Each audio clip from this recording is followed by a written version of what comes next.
Eh, tu sais quoi? Ma tante a une petite fille. Elle est trop mimi.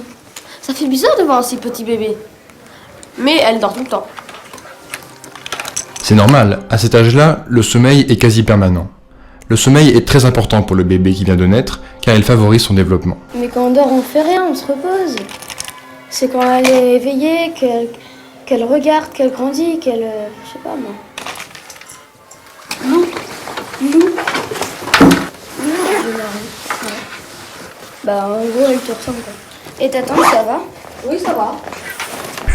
Bonjour docteur. Bonjour Morpheus, bonjour les enfants. Nous sommes à l'hôpital Lyon-Sud dans la maternité. Voilà Lou. Elle a 3 jours.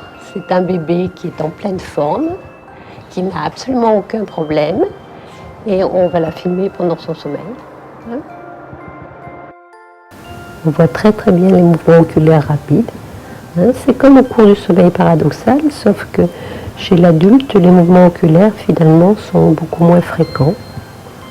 Moi, c'est mon premier enfant, donc j'y connaissais rien du tout. C'est très varié, ça peut aller des yeux révulsés au sourire aux anges, comme on dit, incontrôlé, puis avoir un petit peu comme s'ils étaient un petit peu dégoûtés. Et puis à la seconde d'après, ça va être un grand sourire, et c'est assez surprenant, et je crois qu'ils ne contrôlent pas, quoi.